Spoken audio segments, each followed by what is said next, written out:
Welcome, guys. Hi, guys. So today, guys, we're doing something different. No, it's okay. Okay. Yeah, I think so. You can tuck it in here. Yeah, so today, guys, we're doing something a little bit different. We're taking a break from coronavirus, and we are going to be speaking. And from all things lousy. Yeah. Because, the reason that we decided to do this is because, the way that we wanted to broaden the perspective on how it is that we think of spiritual people. And spiritual people, or spirituality, is not confined to the practices of like ubuphahla and meditating and ubungoma, sangomas, nyangas. The spirituality, I think, is more about the way the life that we lead, the way that we treat other people, the work that we do on a day-to-day basis. Ubuntu. Yeah. In African spirituality, Ubuntu. It really is expressed through Ubuntu. So we really wanted today, or on Sundays, to get into conversations with people that you may not necessarily view as spiritual upon maybe their first impressions, but these are really spiritual people that we're having on based on the work that they do and the way that they lead their lives. And our experiences of them. And today we have someone so special to us, especially, I wanted to talk a little bit about Dr. Sindi. She's a very dear family friend. She's like an aunt to me, and watching her become such a big deal, winning awards and appearing on TV shows. And then she got her own radio show on Kaya FM. It was really cool to see, just all in the name of being who she is and doing what she does best. Her passion is in primary health care, and she gives amazing health advice to her thousands of followers on Twitter. We women learn a lot from her. I'm so honored to have her on our platform today. I'm just gonna cue her in before I talk too much, but please feel free to send through your questions, because she is a medical doctor and she's not afraid. Her passion is in primary health care, and she's not afraid to talk about things. She talks a lot about mental illness, depression, PTSD, anxiety. She speaks on sex. She has no limitations. She'll talk about anything. She's an HIV specialist as well, so she really she's really a good person to ask any questions that you may have. Can I say something? Do you want to say something? Please. She says, I'll tell you what we're going to be talking about, what Dr. Sindi would like to speak on. We're going to be speaking on yoni steaming. We're going to speak on her views on Western and traditional medicine. She's going to speak a bit of HIV, and maybe she'll touch on something about why her views on circumcision have changed. That's so all of these things are very spiritual, actually. Hi, doctor! Hey guys, I feel so bad because I can't do my own face beats. All these years I've been wondering why I am so lazy to learn how to face beat, and now here I am on my first Insta Live. I look like such a plain Jane compared to you guys. It's because you have all these makeup artists doing it, and every time I see your makeup, it looks absolutely like right. And the one time I should be looking, and the one time I think I should be looking fabulous, I'm looking like this. But it's okay. It's all the lockdown, and it's fine. We'll live. That lockdown theme, and you look nice and fresh as well. I really like. I like that you can look really fresh without makeup, so it's not even a stress. You look so beautiful. Thank you for joining us, Doc. I like the fro. Thank you so much. Oh no, I can't wait to cut my hair. Lockdown has been the most stressful thing I think most of us have been through. And just from a spiritual point of view, not being able to go to church, not being able to do the things that we normally do from a spiritual level. And I think from a mental point of view as well, I don't think many of us realize just how much we're struggling right now. During lockdown. And so what I want to say from the onset is that if people are finding themselves not coping, if you find that you're more weepy, if you find that you can't get tasks done and your life is unraveling, it is okay, because no one's life is normal at the moment. And I think we have to be more forgiving of ourselves because we've never been here before. None of us have ever been here before. So that's one thing I wanted to say at the beginning. Nothing is normal, and you need to forgive yourself for everything that's going wrong in your life. That's such a good point. Thank you so much. And we have, been trying to get into the topic of mental illness with a lot of the healers that we've had on the coronavirus conversations, because it's such it's such a big thing, and we're all being hit, waves of just different levels of mental challenges that we're dealing with. Yeah. But what I wanted to get into with you first, I wanted to talk about, because I was just talking about, how much of an inspiration you've been in my life. I don't think I've actually really spoken to you much about it. And what inspires, besides, the success that you've managed to build for yourself based on just, staying in your lane and doing what you do best. And being your true, authentic self and not being afraid to, to be honest. It's also just the way that you care for, the way that you deeply care for everyone, and especially your patients, So I wanted to talk about the time when you came to visit Mom Epehlweni. Are we gonna start there? I do want to start there because it was so cool for me, and also because she's Christian, and when you went to Twasa, a lot of you were kind of estranged from a lot of your Christian friends and family. There were so many people that didn't want to associate themselves with you and what it is that you were going through. And she was one of the people. She's a church-going Christian woman. Yeah. So it's so cool. It was really cool to me that she came to visit. And it's not like that was a time in your life also where you guys were seeing each other all the time. But you were going through this thing, and she was adamant of, where are you? I'm coming to see you. And she came, and she's not even she didn't just drop in. She came and she spent hours there. Yeah. And you guys had a really cool conversation, so I want to talk about that conversation. Yeah, no, I think okay. So I think first of all, just to give a bit of background on my spiritual journey. So I was born into a Christian family, okay, and then at the age of 12, I decided that I was done with God. So I was born into a family that went to a Presbyterian church, and I hated going to church. So I told my mom that I wasn't going to go to church anymore. So from the age of 12 until the age of 25, I tried very hard to stay away from anything to do with God or religion or spirituality. So I didn't do anything, so I lived life the way I thought life should be lived. And then in 2001, I got miraculously born again, and you guys know about this because clearly you were there. It was like a Damascus moment, So I was this person that as far as born again Christianity goes, I had a first class ticket to hell, and then God decided, okay, we're rescuing this one, and I became a born again Christian. I've been a born again Christian since then, and I think what helps me to be more balanced, for lack of a better word, when it comes to people's beliefs, is the fact that I've been on the other side of the fence. I mean, I can't explain it, but you understand what I'm trying to say. So when I look at people's lives, I can put myself in their shoes, because there was a stage of my life where I was not what people expected me to be, but people found it difficult to put themselves in my shoes. So I'm very sensitive to that. I'm very sensitive to people's journeys. I'm very sensitive to people's emotions.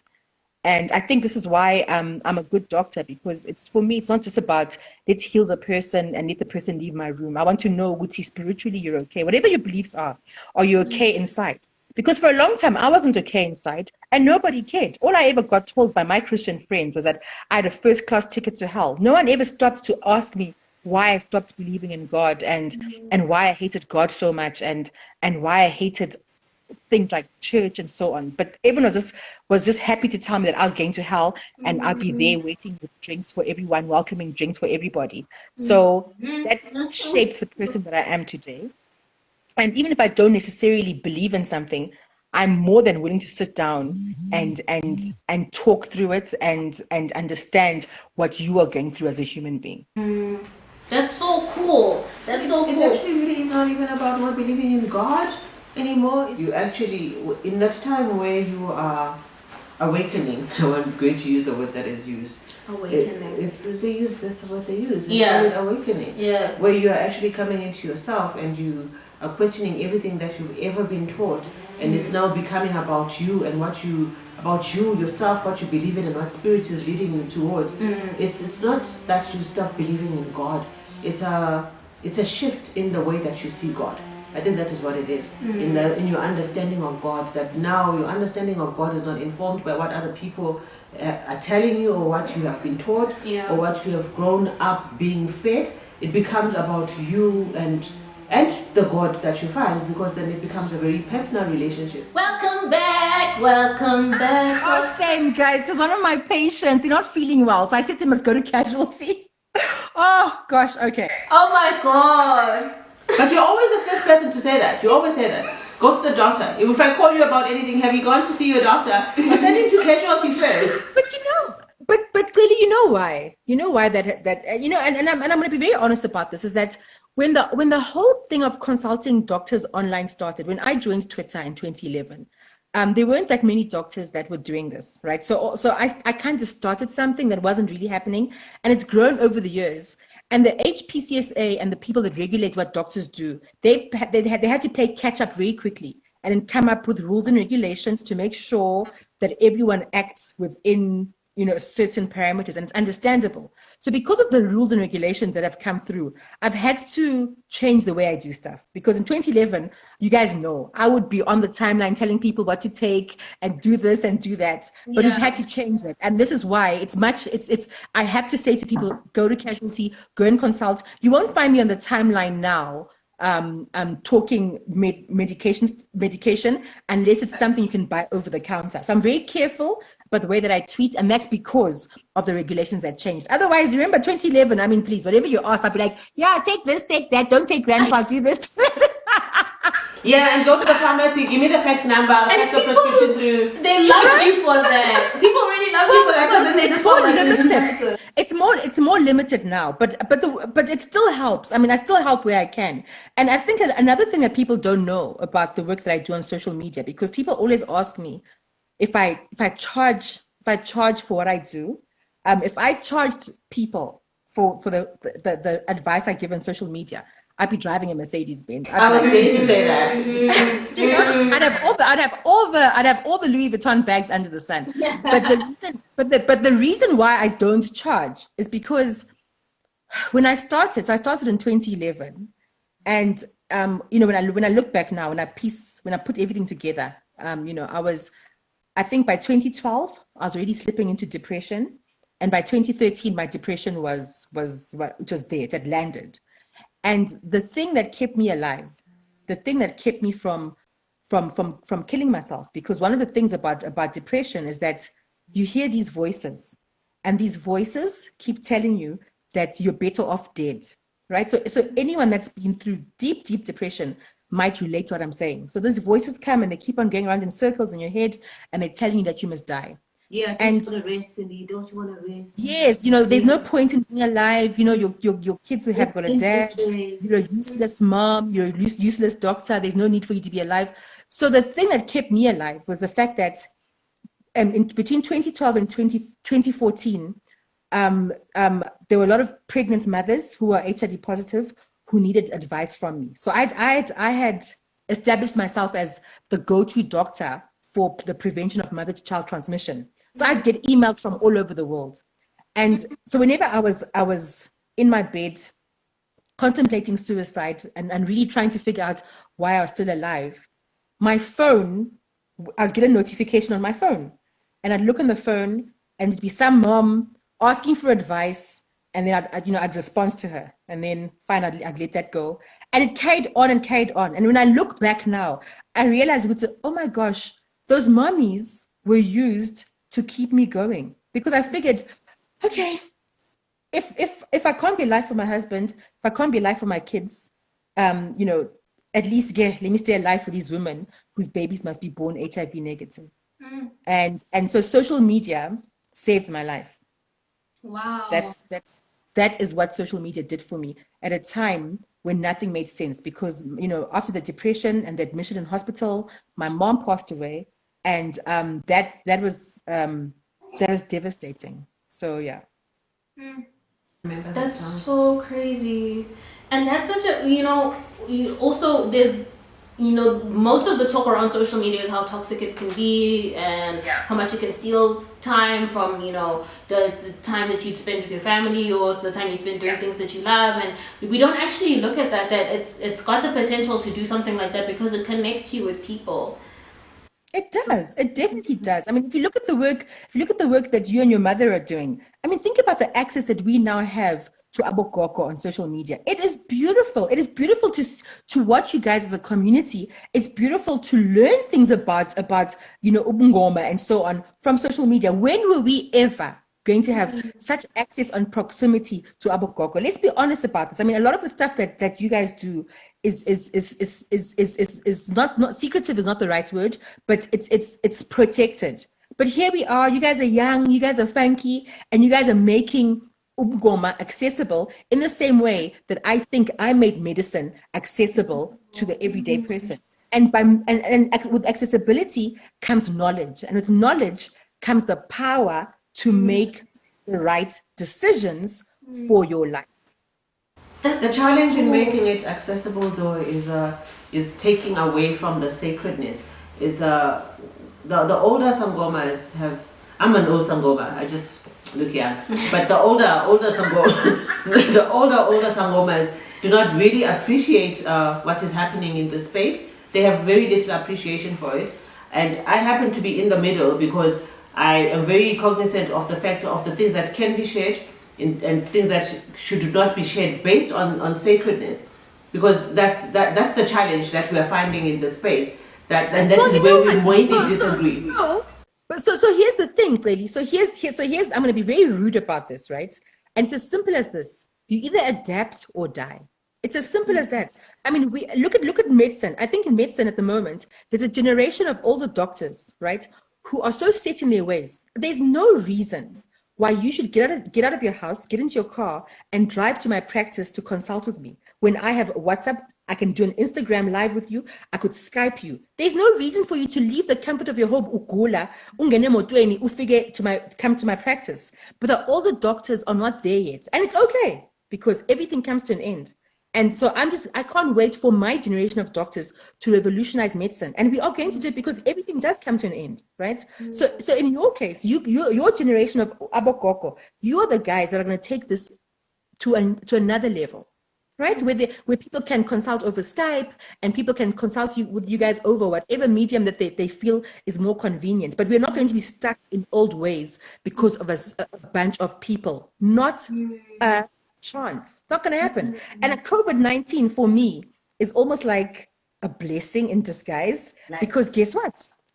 We are consulting virtually. So they changed the rules and regulations just to accommodate COVID-19. And in my heart, I'm thinking, yes, Isabona, after COVID-19, do you honestly think I'm going to go back to 100% face-to-face consultations? No, I'm not. It'll be less money, but it's more convenient for the patient to know, which, okay, if I message Dr. Sindi and she responds and she tells me that I'm going to charge you a certain amount of money for a telephonic consultation, and we all agree we're good to go, because who's got time to be zooting around like a little zombie? So I'm telling you now, your generation of Abogoko, you guys have no idea that you've been brought here to change the way people think and do stuff, because we can't stay stuck in the past forever. The world has evolved so much, but there's still pockets of rigidness. And I'm like, why are we stuck there? Like, what is the problem? And also, Cindy, we need spiritual health. We'll need it. It's a thing that has been ignored and has gone by the side for so long. When we speak of spirit, we used to speak of church. People have to go to church, and it's not everybody that fits in there. And spiritual health is so needed. So this is where the gogos are coming in. This is where the gogos are filling the gap. And making this social media also makes it really totally accessible. And also, I want to go back to when it was my turn, when I got into this journey. I didn't know where to go to find information because I didn't know a Sangoma. Do you understand? So social media was the place. It really was the place that helped me, because I also didn't have anybody to ask about it. I didn't have anyone to give me any kind of, I didn't have a book like the Bible to read about it. So even no reference point at all. And social media was the place. until I was able to find my Kobela. And this is and this is really how social media was then able to help me marry Western medicine and traditional medicine, because there are times, because okay, so here's another thing about medicine, right? Doctors don't know everything.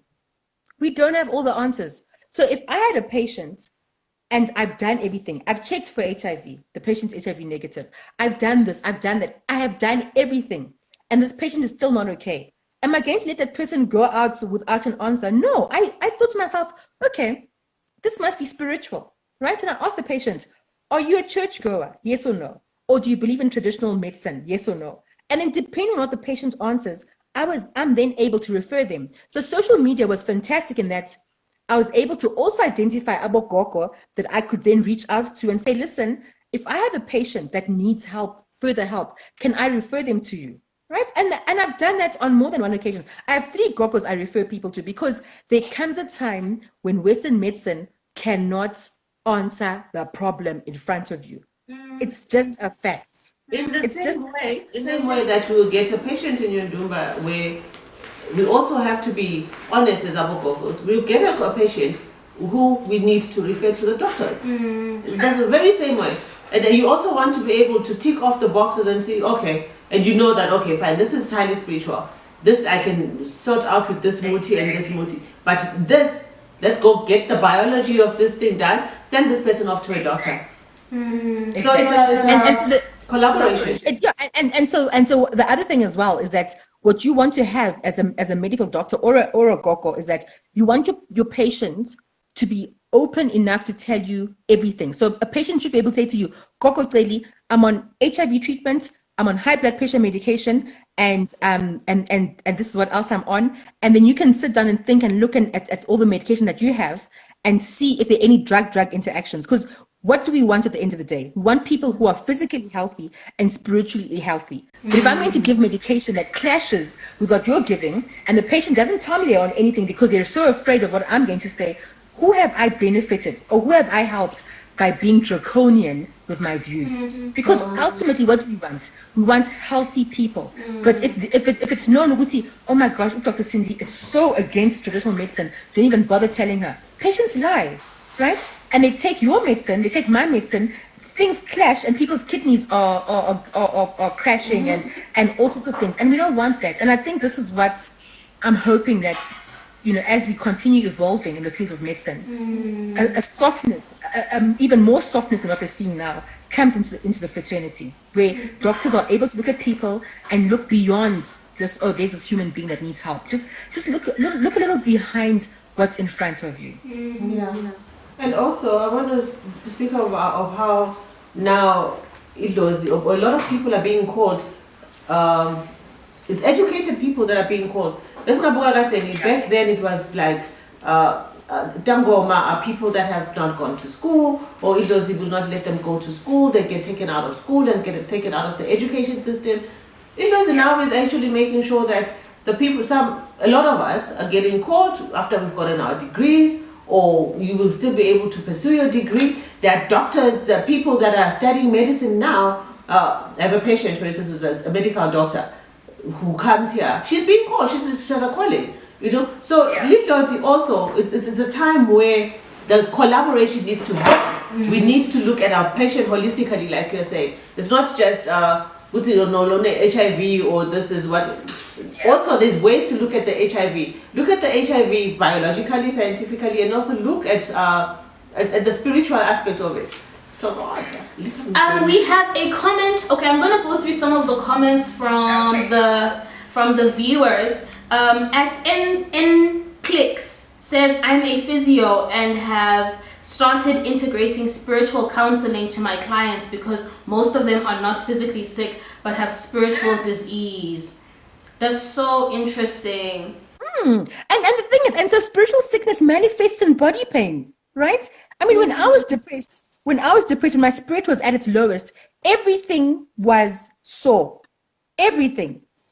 Your bones are sore, your back is sore, your head is sore, your knees are sore, everything is sore because your spirit is just down. I mean, the chemical imbalance was there, granted, but with the chemical imbalance came the spiritual, the sinking of your spirits. And everything was sore. So what do you do when everything is sore? You spend the whole time in bed. So some people think, oh, my bones are sore, let me go to physio. But actually, it's not that their bones are sore. There's something that they need to sort out in a parati. So these things manifest, in different ways. It's like psychosomatic. That's so true. Okay, so we've burned through half an hour. We have another maybe 28 minutes left. So I'm gonna get into the next topic, but first I'm gonna read this comment by at Mazwi. He says, transformation is very important and we sometimes get stuck in our ways, but what we don't realize is that change is not easy, but it's necessary. We need to learn to adjust and adapt. That's where growth comes from. Thank you so much, Mazwi. I think this is such an important conversation to have because it's also, we were looking at, in this COVID time, we've been looking a lot at how China conducts their medical system and how we learned that, I think they prioritize traditional medicine over Western medicine. They have universities that teach on traditional medicine.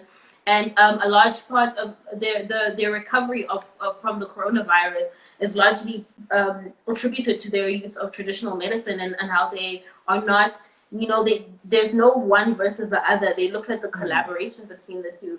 And I think it would benefit us as a country if we were more open to looking at bringing those two together and seeing how they can work as a collective. Well, and the reason why that's important, Mzane, is because no one has any answers. I mean, COVID-19 is new. Like, we are all, every day when you wake up, you don't know what the latest information is going to be around COVID-19. So in a space like this where everything is new, we've never gone through this before, trying new things would help. But then who wants to be the guinea pig? I mean, I don't know who'd volunteer to try all sorts of different things. So at the moment, we can just hope for the best.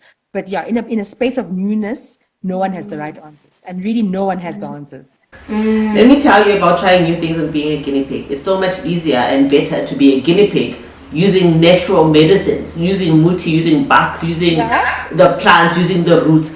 Because that is not going to kill you. That is not going to have any side effects. So that I would be a guinea pig for any day. So where do we find the guinea pigs, Clearly? I'm here. Oh my God! I'm here. I'll guinea pig for Muti. I will guinea pig for Muti. I won't guinea pig for vaccines or anything else, but I can guinea pig for Muti because I know what Muti has done for me. Muti is just really, it's just part of nutrition. It's just part of how you eat, what you drink, what you put into your body. As long as you're eating healthy, this is just plants. It will be roots and barks and the leaves and whatever is of that. So I can take that. No, I do not want to have COVID. No. I'm just talking about also, because Muti is great. No, Muti is great and there are less side effects. But they are, with the way that plants work, there are things that are naturally poisonous. So, I think we know those things and we don't put those things into the body. Okay, so you're talking about trials with Mutis that good for treating ailments. Yes. Specifically. That is what we would be trialing. There's no ways we would be trialing. No, there's no ways. All I'm saying is that this one is safer. The natural medicines are safer. No side effects. For guinea pigs, if we're looking for guinea pigs. That one is safer than going for things that we actually really have no idea of. Things that have been mixed, things that have, or putting a little bit of the virus into your body, like Okotombi was saying, to see how that works. I want to ask you, Doctor, what do you think? I don't know. Are you willing to talk about the vaccine and your thoughts on vaccines? Vaccines, not the COVID. Yeah, just vaccines in general. So vaccines is a topic I stay away from. So yeah, I'm not going to say anything about vaccines. Okay. But what I want to ask you guys about, I think let's talk about yoni steaming because I haven't tried it yet. But I'm very curious about it. So I want to know, what is it? How does it work? And how would someone go about trying yoni steaming? What are the benefits of it? I've heard about it and I've declined commenting because I felt okay, this is the one thing that wouldn't kill me, so I could try it. And then, so what have you guys tried then? What is it? Okay, so I yoni steam twice a week, right? Because I don't know, I guess it's not as bad now, it's really a lot better. I think the yoni is what's helping. But also the muti that you're taking, she's on the other muti as well. Yes, I take mohatu and mopatari. With that's also supposed to be, it's good for womb healing. So I'm on a womb healing muti kind of regimen. Because I want grandchildren at some point, hey Cindy? I really do. Okay, well, there's so much pressure. I mean, my goodness. I mean, I want kids to. Okay, so anyway, I had really bad menstrual cramps from the beginning of my period. So yoni steaming has helped. It's something that I found on YouTube as like a remedy for really bad menstrual cramps. So I do it twice a week. Okay, I do it twice a week because I food test twice a week. So it's a matter of convenience. We food test this house. We do a lot of steaming in this house. So, and we use an urn. It's like an urn bucket situation where you just fill it with water, you put the moti inside, and then it steams. And then you can grab a blanket and throw it over, and then and then take in the steam. It's easier if you do it with a person. Doing it on your own, I feel like the steam can be overwhelming. When there's two of you, there's more room for the steam to travel. So we do that, and then what I do usually with yoni steaming, we have cedar trees outside, and the cedar leaves are really good for a lot of physical ailments. You can Google the benefits of the cedar tree and how it's good for healing. It's really, really good. So I take mpepo and cedar leaves, and I pop them in the steam in the bucket. They boil. And then with steaming, so I usually will then just have a bye. So after you've left it to boil, you unplug it so that it's now just the steam is rising independently. It's quite hot. Some people, maybe I'd recommend you give it a few, like just 5-10 minutes to cool off a little bit. Vagina. Yeah, so you don't burn your vagina. Because steam can burn. So steam can burn. So you must be careful of burning your vagina with the steam. Yes. Okay. So then I'll just grab the bye, and then you just stand over it, and you or you can grab a chair, and then just keep your distance. Like, make sure you have a safe enough distance. You can also tell for yourself what's too hot, what's not hot enough. It's really good for menstrual cramps. It's good for headaches. Like if you have a chronic headache issue, it's really good for alleviating those kinds of things. It's a mood booster as well. Like I usually find that I just feel generally more powerful after a yoni steam. I feel really good. So it's really good. It feels like a really good cleanse, and it's got so many like health benefits. You'll generally feel them over time. There's people that will do them maybe once a week or twice a month just for menstrual issues. But you can So if I can't put in impepo or cedar leaves, what else could I put into the hot water? You can put lavender. You can put thyme, basil, the things that you generally rosemary, also garlic. There's things like in your kitchen that you can find. You can also go, like I'm sure Google will have this turmeric. So a lot of like things that you'll have in your kitchen, herbs that you'll have in your kitchen will usually be good for yoni steam. Salt. Yeah. Salt. Also, people should just also make it a point to buy coarse salt and also stock up on Himalayan salt as well. Yeah. Epsom salt as well. Epsom salt. Salts are really good. Like just something that you should always have. They're really good for baths. If you're gonna do a soak, it's good for pH balance and for getting toxins out of your body, right? Mm-hmm. So I think what's important as well to point out is that with menstrual cramps, women don't have to live with menstrual cramps. So if you've tried medication, you've tried yoni steaming, and you're still having cramps, you may have endometriosis. Now, endometriosis is when the uterine lining grows in places where it's not meant to grow, and it causes pain and a whole lot of other problems. So with endometriosis, you need specific treatment, and some people might even need surgery. So I always say to people that if you've tried everything and it's been 3 to 4 months and there's been no change, and everything being, if you're on medication, you take the medication regularly when you're on your period. If you're doing yoni steaming, you've been doing yoni steaming for 3 months and there's been no significant change, then you'd have to go and see a medical doctor after that. So it's not to say that people shouldn't try other stuff, but you can't live with something for too long a period without getting relief. You need to on this one. I wanna make a confession first, because I really like resonate with what you're saying, because I got into the yoni for that reason, because I have like incessant cramping. And I was having a conversation with Tando the other day about pap smears, and she had like a whole, the fibroids. She had a fibroid issue. Yeah, so fibroids are growths in your uterus that also need to be sorted out. They can cause excessive bleeding and cramps. So she was saying that was the issue, that she went for pap smear and they discovered that she had like gang fibroids. And I have never I've never had a pap smear done, and she was just blown away that it. No, don't say that. Well, okay, so with the thing with the pap smears. Okay, so with the pap smear, so what are we looking for when we do a pap smear? We're looking to see that you don't have HPV. So HPV is the virus that causes it's human papilloma virus, and that causes changes which lead to cervical cancer. So who qualifies for a pap smear? Anyone that's sexually active, right? Doesn't matter what age you are. As long as you're having sex or have started having sex, even if you've only ever had sex once in your life, you should go for a pap smear.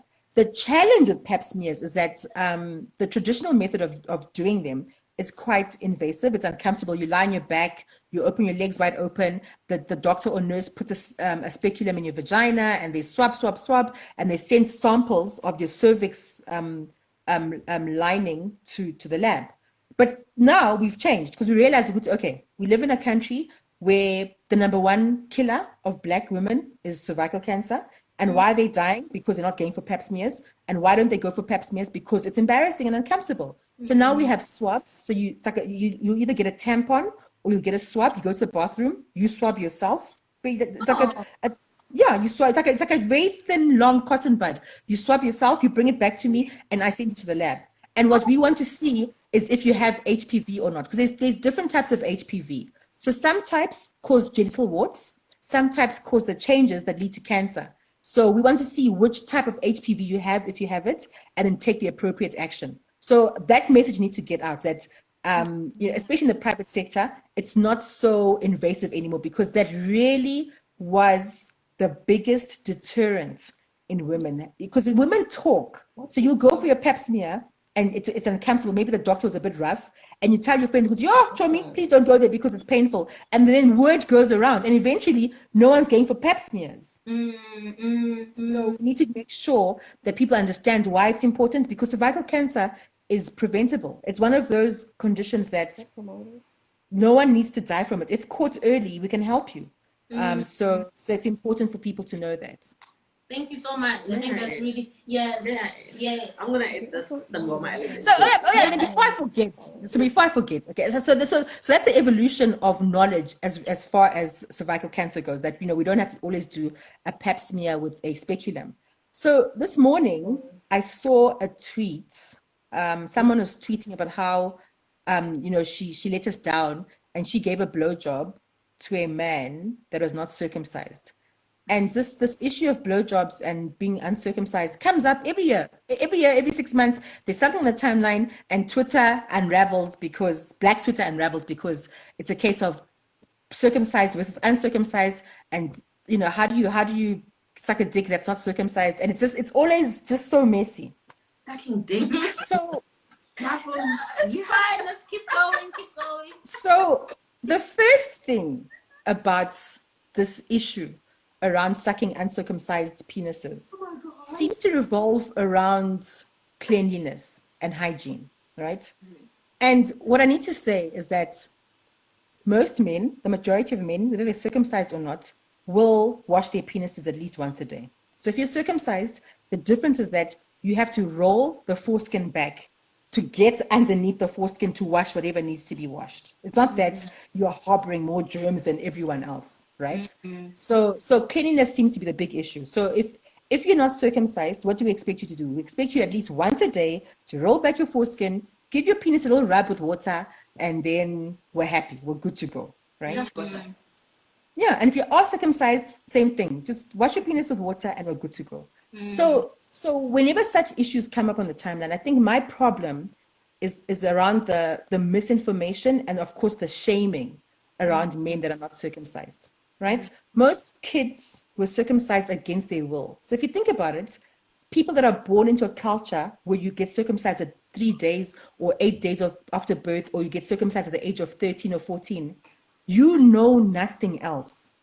Right? You know nothing else. You're told you're going to the mountain, we're chopping it off. You couldn't even say why. I don't want to. Everyone in your family has done it. Your grandfather did it. Your uncles have all done it. Your dad has done it. You know nothing else. So that's it. You know nothing else. But the older people that we circumcised, right? And I say this because I did circumcisions for a while. And we had been told that circumcision would decrease the rate of HIV transmission between males and females. So there was a stage where almost all the African countries were on a circumcision drive. And we did it. I did it. I went for the training and I did it for a very long time. And patients would come back and say that, oh, there's been decreased sensation, the erections aren't as strong as they used to be, they're not enjoying sex anymore, they're having problems with ejaculation. And I pretty much rubbed it, I pretty much dismissed them. I was like, no, man, don't be silly. You're going to be fine. You're going to heal. Give it a year. Everything's going to be fine. And now that I know what I know, I realized that I shouldn't have dismissed those guys. And I regret it. I think if there's one thing I regret in my medical career is the fact that I was caught up in the hype around circumcision. And I read the papers that we all read, and we were all convinced that this thing is going to work. There were other papers that came out that said actually that the stats.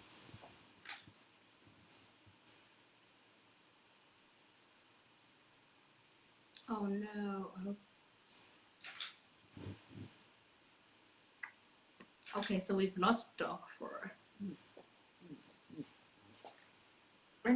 You know, oh, she's Knowledge evolves, and I've evolved, and I know better now that actually circumcision didn't play that much of a role in reducing HIV transmission between males and females.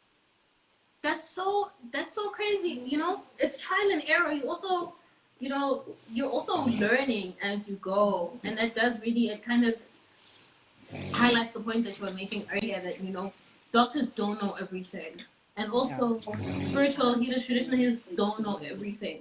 Everybody's learning as they go. We're learning from the experiences, and what's most important to know and understand is that as healers, because there's a doctor, you're a healer, and what's most important is the intention. You have the best intentions at heart, and your goal is the optimum well-being of your patient, of a human being. Yeah. So that's my evolution as far as circumcision goes.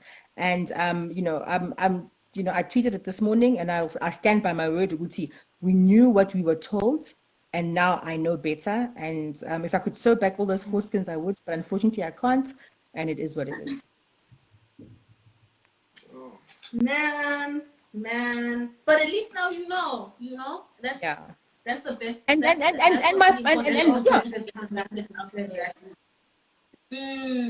now it's just about getting that message out there. You wanted to talk about womb healing from a traditional standpoint. Okay. I can do that in my. Okay, I can do it. Okay, if you can bring through it quite quickly. Yeah. It is traditionally. All women, all people, actually, not just all people have these rites of passages as we all grow up, right? As we are brought up. And when girls get to a specific age, an age where they are going to start getting their periods, there's treatments for that. There's a way that there's muti that they're given. And that muti, they would take that muti, it would be incorporated into their diet. It becomes part of the diet. So that now when you take that, it's supposed to help you, one, not get period pains, two, to work with your womb so that you never have issues when it's time for you to have children. There's actually rituals also that are done around that to make sure that when the time comes, you're ready, you are, and that your periods are painless, and you don't get any of those fibroids. And and infections, yes. But it's a whole. The change would be in people understanding that and adding that muti onto their children's diet when the time comes. That's just basically it's like adding now eat more spinach because you are anemic. Give you more spinach and we give you more beetroot. Those kind of things. So you add on this muti, add this muti on into your porridge in the mornings, every day or every other day, and it becomes part of your life, and it will help you. It's a preventative measure, so we don't always have to be curing and working at fixing things. We incorporate things that will make sure that those problems don't become a problem to you. Okay, great. That's such a good point. Do you have a question, Doc? No, I just wanted to say that I think we should do this again next month. I think a month after this we should do this again. Yeah, it'll be fun. Yeah. I'd love And to. next time I'll use a laptop, so I won't be shaking around so much as I rub my face. And I think the next one, I will go in a bit deeper about depression. I saw a few of your comments. I think depression in the Black community is something we can speak about, and then you can also bring in, your journey with depression and mental illness and so on, and That actually led me here. yeah, it leads you to where you are today. So I think we should do this in a month or maybe 2 to a month's time, and let's focus on mental illness and depression, because I've got a story to tell. I live to tell the tale. Lily has a story. She also lives to tell the tale, and maybe from our stories we can help people. So it was Thank you so much, guys, for doing this. I'm so actually, happy. and you were there. Hey, you were there for my when my depression was at its height. You were the doctor that actually referred me. I got admitted. Went to the same hospital that you went to. I had the same experiences. I spent my 4 weeks there. I got out. I went to go back in. But it was, yeah. At the time, I did not actually. I think at the time, it was really depression. I did not even look at it as spiritual emergence, because I had no idea of things like that. But it was also because of the things that had happened to me. So yeah, and yeah, look at me, here I am. After years and years of taking my medication, I got to a point where I stopped, and I'm here now. And yeah, let's talk about it, because let's talk about it, girl. Yeah, we'll talk about Yes, I think let's see. So let's set a date, and let's have. I think the next session will just focus on mental illness, and then and then the spiritual aspects of the mental illness. Thank you so much. I wanted to touch back on the point that you were both making earlier on how this is a time where people really need spiritual care, and what I love about what you both do is that you look after different elements of people's healthcare, because healthcare is not just on a physical or mental level. We describe spiritual healers as holistic, healthcare providers or healthcare practitioners, where you look at the mental, the physical, the emotional, and that's what the spiritual encompasses, is everything. So I want to thank you both so much for what it is that you do. It's so important, and I think this is such an important way to collaborate on the two perspectives, because it's not something that's really looked into, on how it's not Western versus traditional. In the modern age, there has to be a way that it works together. Because there are pros and cons to both, and if there's a collaboration, then then we can progress and there can be a way forward, and that's what we need more than anything. Thank you so much, Doctor, for joining us. I'm so excited to have you. So I think just take all the questions around mental illness. There's something about prenatal depression. We're gonna speak about all of that, because my depression was postpartum, which then became full-on major depression. So I think take all the questions around depression, and when we do this again, we will. I'll be in front of a MacBook. Don't worry. I'll make sure I have a MacBook. I'll have a face beat done. And we'll do this again. Perfect. This is so put this great. on YouTube. As well. So, Doctor, we're gonna be putting this up on our YouTube channel. Fine. Yeah. That's fine. Okay. So this will be great for people to have. Thank you so much, guys, for joining us. Dr. Sindi is this way. Thank you so much, guys. It was fun. Yeah. Thank you. Thank you. Thank you. Everybody, hey? Yes. I will. Bye. Take The care. caramellos. Bye. Okay, thank you guys so much for joining us. We're gonna put this up on YouTube. I saw someone here was getting uncomfortable with the whole circumcision talk, guys. This is how Dr. Sindi This is why I was here. And this Just is make why- sure we don't speak sex the whole time. Oh my god! I'm kidding. No, Dr. Cindy's like this, and this is part of the reason why we love her so much. She's very honest, and she's not afraid to talk about these kinds of things, like I said in the beginning. And this is what we need. Anything except Because COVID and virus and vaccines. yeah, she's like, I'm not getting into the vaccine situation, because she has very strong beliefs around that. But there's things that a lot of people also don't even want to come onto the platform because they don't want to be pushed to say certain things. We don't push anybody. I try not to push anyone to say anything that they're uncomfortable talking about. But I just feel like these conversations are really important to have, and if we're not gonna have them, who will? Thank you so much, guys, for joining us. You look nice. We're going to be. Thank you so much. You also look nice. I did her makeup. Anyway, so So we're gonna be doing this with Dr. Sindi again. Because you know there's more conversations to have, really important conversations. But next week we want to have Lerato Mohowatle. Is that next week? I hope she's here. I hope she's listening because I haven't. Madam Africa, if you're here, please we holla. speak about traveling Africa. Yes, Dr. Mohowatle. Nothing but faith. No. Lerato Mohowatle is an author who wrote the book Vagabond. It's a number. Is it a number one bestseller? Well, It is a bestseller. It's a bestseller in the country. You can get it in Dr. Africa. Why not? exclusive books. Yeah, you can get her book at Exclusive Books, and it's a really good book.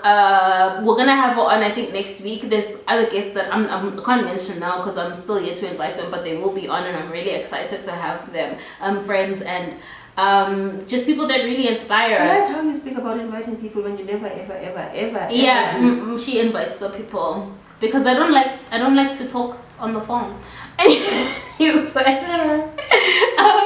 Thank you so much, guys, for joining us. This was fun. This was fun. I think we'll be doing it like this every Sunday. Yeah, because we also want really to relax and really not be so serious all the time. All the time. It's so serious. Thank you. Hey, wait. No, you wait. There is next week. I want to talk to you about. There's a Jill Scott and Erika Badu face off or whatever they call those. What, online? It's going to be a GITV. You see, I know things and you don't. Don't miss it, guys. I mean, it's not even a fair competition On because IGTV? Erika Badu is the one. No, but Just Scott is no, There we but go. Just Scott. The thing is, you can't. You want to Why say are they something? even do? Anyway. I'm not gonna get into it because we'll be arguing forever. But anyway, I wanted to say thank you so much for joining the Spiritual School Live yesterday. It's up on YouTube. The response to that was really great. We really appreciate your appreciation. We're gonna be doing them every Saturday with different teachers and blah blah blah blah. All of that information is up on YouTube. Thank you so much for joining. Thank you, guys. I think that's everything. Thank you for the love and the support and yeah, I think that's it. So we'll see you soon. When? Oh, we're gonna be taking Monday, Tuesday, and Wednesday off to work, to do the things that make the things to be done. So we need time to, book people and to edit videos. We still have a whole season of In Conversation season 2, like episodes, like raw footage that's just sitting there that's waiting for me to edit. We have a lot of editing to do. I want to get those episodes up there. We've only put up episode 1 so far, and we have I think maybe 10, 11 more to put up. So many. So we're gonna be putting those up. Gang. We've got so many episodes to put up, so we do need a few days off to actually do that work. So we're gonna be doing that Monday, Tuesday, Wednesday. We won't be on live. So Thursday and Friday we'll do more COVID chats because we want to cover a specific amount of people for the COVID conversations. And then Saturday will be spiritual school. We're gonna do 7 lessons on Ubutwasa, and then we're gonna be moving on to different modules. That's gonna be fun. And then Sunday will be in-house conversations where we'll both be on. So you'll see me Thursday, Friday. You'll see Mom Saturday, and then you'll see us both on Sundays. Thank you so much. Love you guys. I'm gonna take note of all your questions for Dr. Sindi. And and then we'll be answering them in the next live that we do with her. We'll let you know when that's gonna be. Don't feel free to send more. You can DM us. We take note of all the questions that you DM us, so feel free to do that. Thank you so much, guys. Love you. Love and light. Love and light. Okay. All right.